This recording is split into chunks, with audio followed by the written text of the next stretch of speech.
In today's video, we'll explore the 4 beaches on the Hawksbill Resort. I'll show you some footage I got of a rare spotted eagle ray that was swimming through Honeymoon Cove. There's some snorkeling near the end and a bunch of other things in the middle, so hope you enjoy it.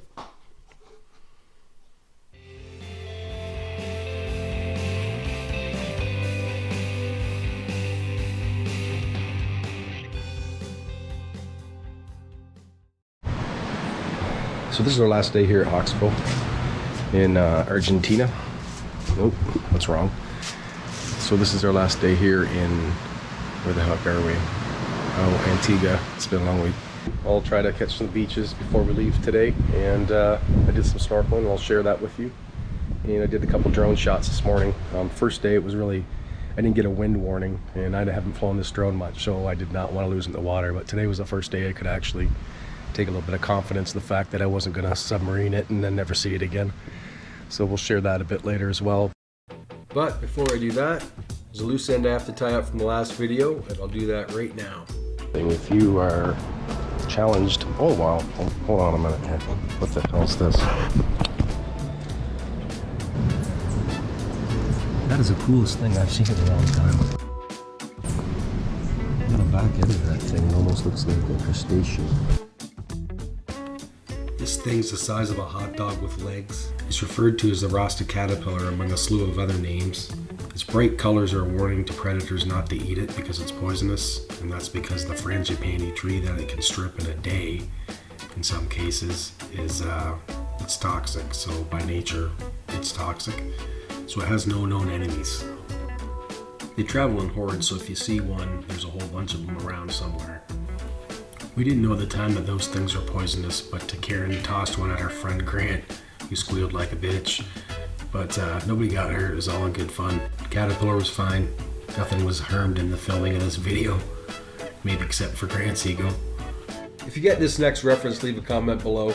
This caterpillar's got more names than Juan Epstein from Welcome Back, Kotter.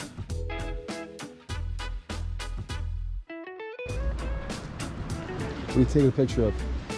What are you taking a picture of? Thought I was missing something. I'm saying to myself, why can't you put a nice gently rising path to the sugar mill? Save all the bloody steps. Oh jeez, I was just talking about those steps. If you get up to the corner right there, yeah. Right now there's a caterpillar about that long. Yeah. It's the strangest colors I've ever seen in my life. It's got red at the front, red at the back, green, black, yellow. Craziest thing is going to climb up that tree, I think. Could be dangerous. I don't know whether to eat it, pick it up, or just let it go. So let it go. Oh. Have a good day. Now we're going to check out the beaches on the resort property. I'll tell you a little bit about each one. You can kind of judge for yourself which one you think you'd like the best. And if you want to, leave it in the comments below. There's the sun's out, now it's blue.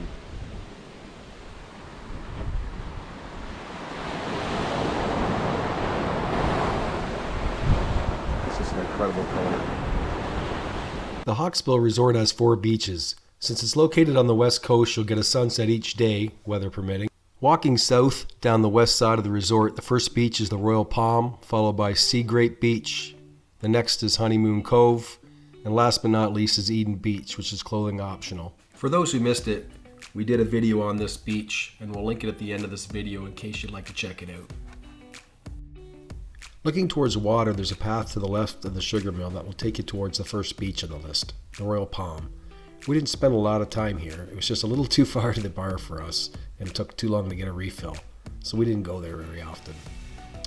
The activities guy did say he swam there every morning, and it was the most swimmable beach on the resort. There are jet skis for rent at the very north end of the beach. I believe they were asking $50 US per hour, but that was likely negotiable as they were not part of the resort and they were local people renting them. The next beach is Sea Grape Beach. This is the busiest one and also the one that we spent most of our time at, probably because there's a bar next to it. So you don't have too far to go for a drink or use the washrooms.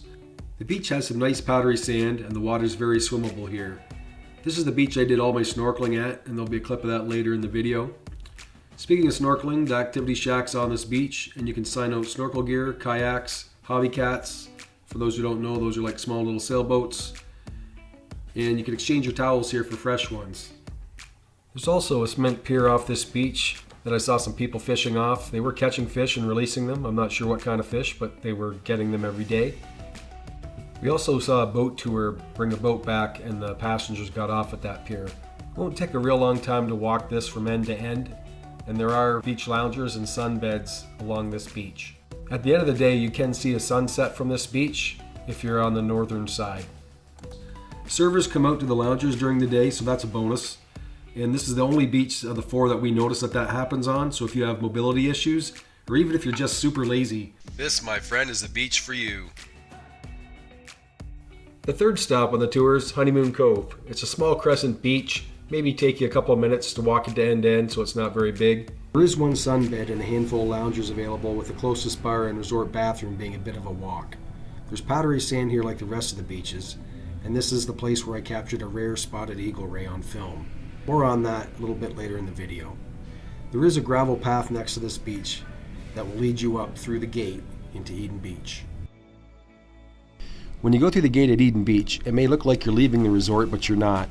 This is part of the resort property and is a clothing optional beach. You're not required to go nude here, so just do whatever you're comfortable with. Keep in mind this is a bit isolated from the rest of the resort, so if you need to make a trip back, you're going to be a little while walking. If you're looking for some privacy, this is probably the beach that you're going to want to go to and spend the day. This beach easily has the best unobstructed views of the sunset. There are no sunbeds, but there are limited loungers on this beach. And some tips on what to bring for the day, check out the link at the end of the video.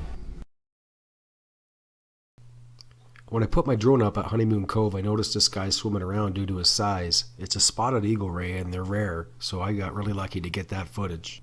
While they aren't on the endangered species list, they are on the near threatened list due to their worldwide decline in population. They have longer tails than any other ray, and they can grow up to 5 meters or 16 feet in length.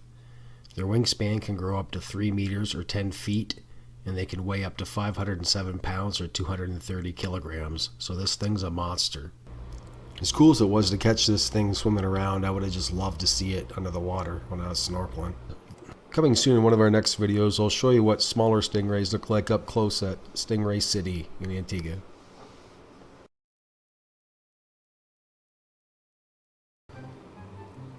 Jumping out of the water back onto land, we're going to talk about goats. Why? Because they're on the resort.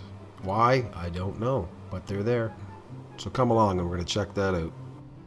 One thing we weren't prepared for when we got to the Hawksbill was all the goats. I think it's their actual grounds crew, because I don't believe I saw anybody with a lawnmower there the whole week. We noticed this little guy here on our porch when we were walking back to our room. This goat is a dick. He just walks around beating up all the other goats. We actually didn't look at the goats as a negative on the resort. Gave you something to watch. Every once in a while the males would get into a scrap and headbutt each other. It was super loud, and I can't believe they didn't get a concussion. At no point during our stay did I ever feel unsafe because of the goats. They pretty much kept to themselves. I'm afraid to walk any closer because I think we'll all run away. I've never seen all the babies in one spot though, eh? No. Goat Mountain. Even no. Dad's pretty chill right now. He's a prick 90% of the time. Baby Goat Mountain.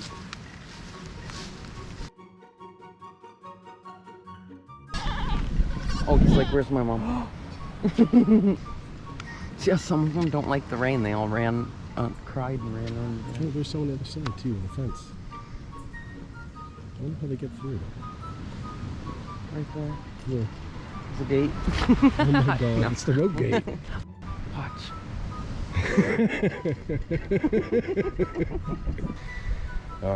It's kind of an interesting place. They've got goats that kind of roam all over the place, which is neat. In one hand and the other hand, you've got goat shit all over the place. So that's not something that you want to see, but we're stepping. But you're gonna by the end of the week, so just be prepared for that. Up next, we'll talk about kayaks, where to get them, and what to do with one when you do. These kayaks are free, and you can pick them up at the Activity Shack. You can get a single or a double. It took me about 45 minutes to go around this rock and make my way back to the resort. Karen and I did take out a double, and we lasted about maybe 30 seconds before we flipped it. So that was the last time she went in the kayak all week. This is Hawksbill Rock. It's I don't know, apparently it looks more like a hawksbill turtle from the air, and that's why it got its name more than the shape of a hawk.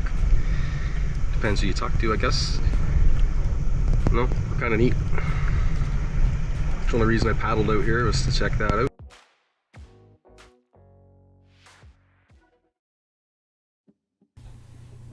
I brought my own snorkel gear on the trip, but you can get snorkel gear at the activities hut on Sea Grape Beach, and that's the beach that I did this snorkeling on. I went out a couple different times, so you're seeing a compilation of 2 different times.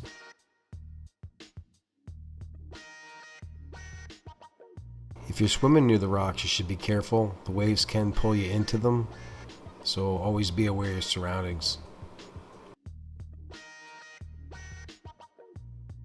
I'd asked a couple people working there what the best beach to snorkel off of, and they said Sea Grape, so that's this one. If you're looking at the water, there's a boat dock on the right. You want to swim past that, and you'll get into these rocks, and that's where most of the fish are. I swam through the whole bay, and there wasn't a whole lot of anything. There's a couple pockets of fish and plants, but nothing major, so this is where you're going to see most of the fish. According to the locals, right before we got to the resort there was a big storm. As a result, the water levels were higher than normal and it was a bit cloudy. The water was super warm. I think it was maybe 80 degrees if I had to guess.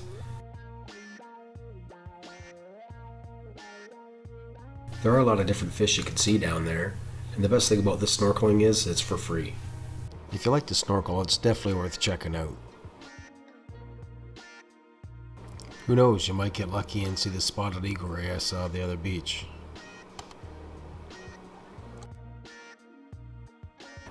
Coming up in the next video, we'll take on a trip to Stingray City, which I loved.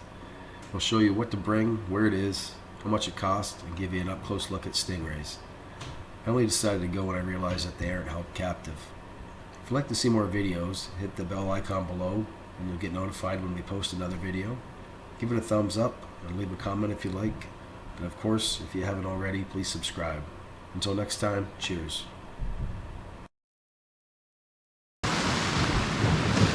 Wish that cloud would just... You were saying, weren't you calling that old Dutch? Yeah, well, it's old Dutch is like a ship. It's in a bleach company too, isn't it? The old Dutch bleach. It used to be Canadian, so This guy's a doo-doo head. See? On cue.